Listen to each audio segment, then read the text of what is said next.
cette initiative a commencé par deux choses.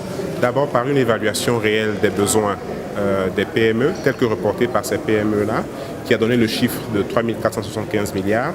Ensuite, par aussi un engagement des banques qui, de façon nominative, en fait, ont dit voilà les montants qu'on prévoit de mettre à disposition des PME pour l'année 2017. Donc la principale différence entre cette activité et un forum, c'est que ce n'est pas vraiment un forum, ça va au-delà du forum lui-même. C'est une initiative qui est historique, hein. C'est inédit, c'est la première fois. Et donc, on savait que les établissements de crédit sont quand même des structures qui évoluent dans un cadre réglementé. Ce sont des structures qui sont dirigées par des dirigeants sérieux. Donc, lorsqu'ils s'engagent en fait sur des projections de financement, je pense que ce sont des choses qu'ils vont réaliser. Maintenant, il revient en fait aux opérateurs économiques en fait de profiter de cette opportunité pour proposer des projets qui soient vraiment bancables, d'accord, aux établissements, pour pouvoir bénéficier de cette manne-là au cours de l'année 2017. Nous attendons beaucoup de cette rencontre parce que c'est une rencontre qui adresse une problématique qui est vécue par une partie des entreprises ivoiriennes, une grande partie des entreprises ivoiriennes, notamment les PME.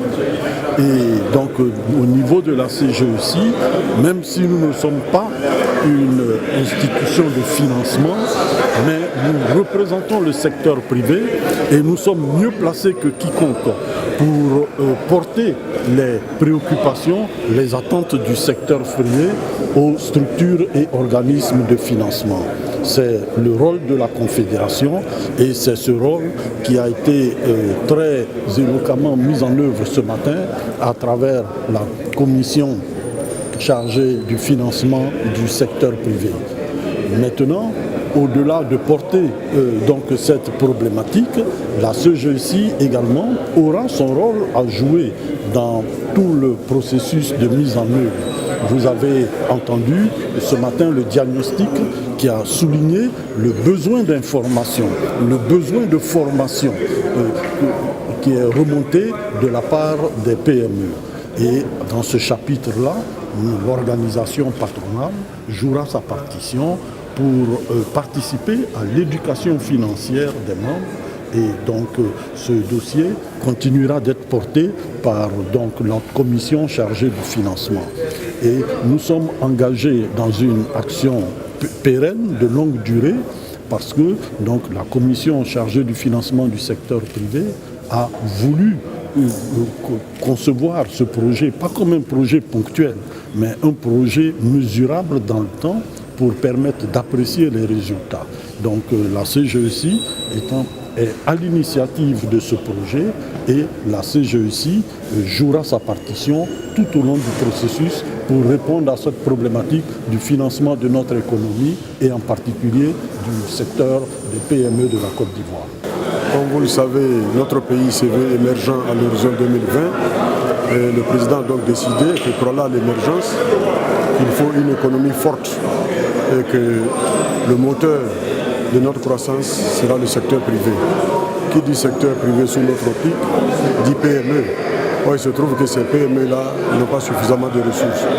D'où le sens de la rencontre pour faire le point des besoins des PME et ensuite apporter les solutions qu'il faut.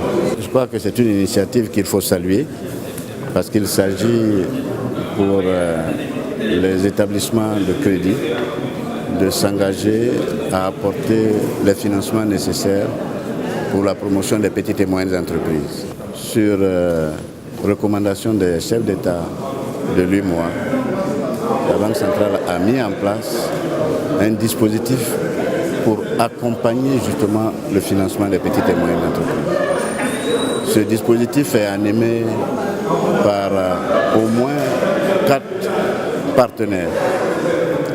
D'abord, les États qui doivent mener des politiques qui favorisent l'émergence des petites et moyennes entreprises. Deuxièmement, par les structures d'encadrement, parce que les petites et moyennes entreprises ont besoin d'être encadrées pour leur permettre d'avoir une bonne surface financière, d'avoir une bonne gouvernance et de pouvoir donner des informations financières importantes pour justement que le système bancaire les accompagne dans leur fonctionnement. Le troisième, c'est les banques. Les banques vont devoir mettre à la demande de ces petites et moyennes entreprises qui auront été organisées et encadrées par des structures financières, par les structures d'encadrement. Les banques pourront mettre les financements en place. Et lorsque les banques ont mis ces financements en place, elles peuvent demander à la Banque centrale de les aider en refinançant ces crédits. Ce que la Banque centrale fera, bien sûr, parce que de toute façon, c'est une initiative que nous avons prise à la demande des chefs d'État. Les PME ont une structure plus légère, une gouvernance plus simple et des activités où elles peuvent recruter beaucoup plus facilement du personnel que les grandes entreprises. Donc elles ont une capacité à passer les crises, elles ont une capacité aussi à développer des activités sans beaucoup d'allers et retours. Et ça, c'est ça qui est important.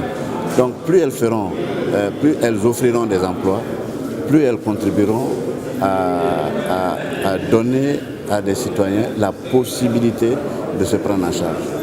Et le fait qu'il y ait beaucoup de PME qui fonctionnent, beaucoup d'emplois qui sont créés, c'est l'inclusion financière parce que toutes ces personnes auront eux aussi accès au système bancaire pour pouvoir financer leurs activités et pour pouvoir organiser leur insertion dans l'économie d'une façon générale. C'est pour ça que c'est un facteur important d'inclusion financière.